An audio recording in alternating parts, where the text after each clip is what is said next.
আপনারা জানেন গতকাল রাত 1টার সময় বরিশাল বিশ্ববিদ্যালয় থেকে কতিপয় শিক্ষার্থী বিশ্ববিদ্যালয় বাস এবং ট্রাক যোগে দেশীয় অস্ত্র এবং ট্রাক ভর্তি ইট পাথর নিয়ে বরিশালের প্রাণকেন্দ্র সরকারি বিএম কলেজে নারকীয় হামলা চালায়। আমরা এই হামলার তীব্র নিন্দা ও প্রতিবাদ জানাই। তারই পরিপ্রেক্ষিতে বাংলার সাধারণ মানুষকে বিষয়টি অবগত করার জন্যে, সত্যটি তুলে ধরার জন্যে আপনাদেরকে আমরা ডেকেছি। প্রিয় সাংবাদিকবৃন্দ, বরিশালে একজন গরিব বাস চালকের কাছে একটি ঘটনার পরিপ্রেক্ষিতে ৬০,০০০ টাকা চাঁদা দাবি করে বরিশাল বিশ্ববিদ্যালয়ের কিছু শিক্ষার্থী। তাদেরকে প্রথমত ৪০,০০০ টাকা দেওয়ার পরেও আবার পুনরায় ২০,০০০ টাকা দাবি করা হয়। যেই ২০,০০০ টাকা গতকাল চৌমাথা বটতলা মসজিদের ওইখানে এসে নিতে আসে এবং ওই জায়গায় বিএম কলেজের কিছু শিক্ষার্থী এবং অন্যান্য কলেজের কিছু শিক্ষার্থীরা মিলে এবং স্থানীয় যে লোকজন তারা মিলে চাঁদাবাজ দুইজনকে ধরে এবং ওখানে আলীকান্দা যে পুলিশ ফাঁড়ি রয়েছে এবং সেনাবাহিনীর যে কর্মকর্তা রয়েছে মেহেদি হাসান তাদেরকে হস্তান্তর করা হয়। একই টাইমে ওই জায়গায় কিছু শিক্ষার্থী বরিশাল বিশ্ববিদ্যালয়ের কিছু শিক্ষার্থী চলে আসে।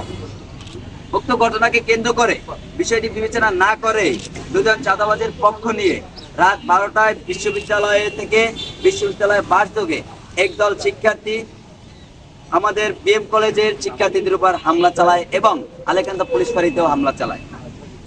এর পরিপ্রেক্ষিতে বরিশাল বিশ্ববিদ্যালয়ের শিক্ষার্থীরা কেস স্টাডি না করে নিজেদের বিশ্ববিদ্যালয়ের চাঁদাবাজের শিক্ষার্থীদের দুজনের পক্ষে দেশীয় অস্ত্র ট্রাক ভর্তি ইট পাথর নিয়ে বিএম কলেজে হামলা চালায়। এই হামলায় বিএম কলেজের শিক্ষার্থী এবং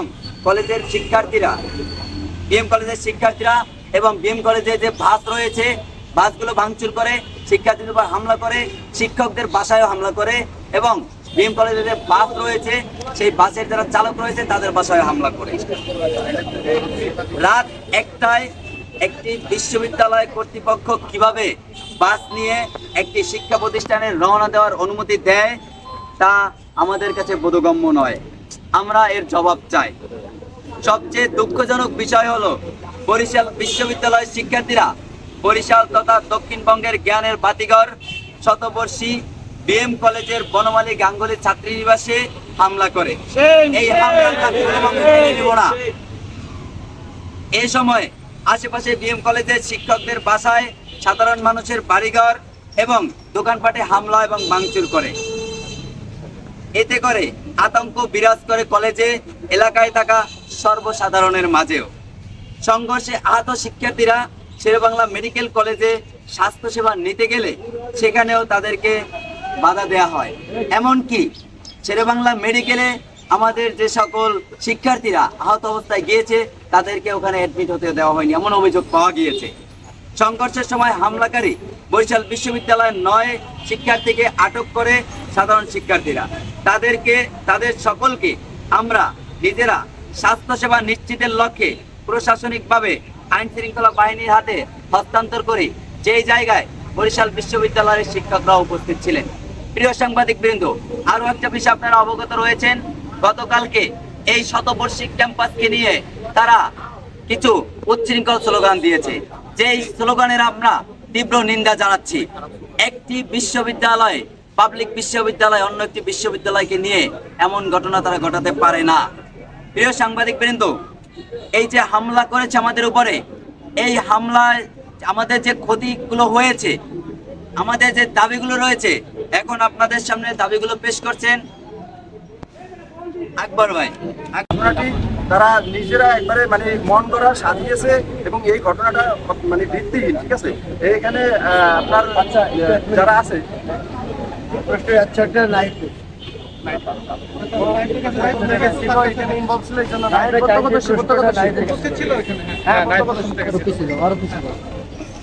ওইদিনকার বিষয়টা একটু বলবেন। দেখুন, সমন্বয়ক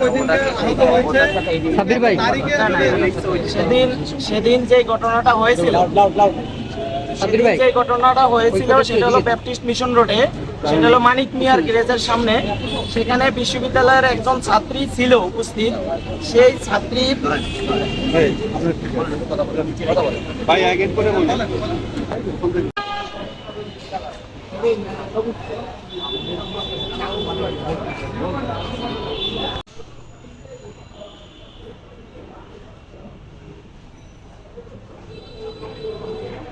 গতকাল বরিশাল বিশ্ববিদ্যালয় কর্তৃক বিএম কলেজের উপরে যে হামলা করা হয়েছে, সেখানে তারা শুরুতেই যে ন্যাক্কারজনক ঘটনা ঘটিয়েছে সেটা হলো গিয়ে বনমালী গাঙ্গুলি ছাত্রীনিবাসে তারা হামলা করেছে এবং সেখানে আমাদের সাধারণ ছাত্রীরা অ্যাসাল্টেড হয়েছে।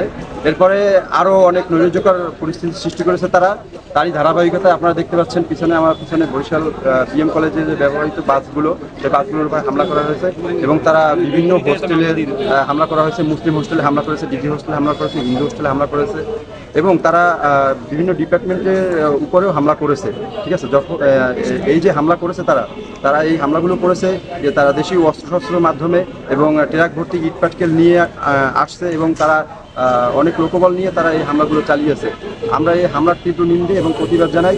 আর আমরা এর সুস্থ তদন্ত দাবি করছি এবং সুস্থ তদন্তের ভিত্তিতে তাদের বিচারের আওতায় এনে শাস্তির মুখোমুখি দাঁড় করানোর জন্য আমরা বিএম কলেজ কর্তৃপক্ষ, বরিশাল বিশ্ববিদ্যালয় কর্তৃপক্ষ এবং প্রশাসনের কাছে আমরা জোর অনুরোধ করছি। আরেকটা মেসেজ আমি দিতে চাচ্ছি এখান থেকে, যদি এই আমাদের যে দাবিগুলো আমরা আজকে পেশ করেছি, এই দাবিগুলো যদি আমাদের মেনে নেওয়া না হয় তাহলে আমরা 12 ঘন্টার মধ্যে বরিশাল বিশ্ববিদ্যালয়কে অবাঞ্ছিত ঘোষণা করব।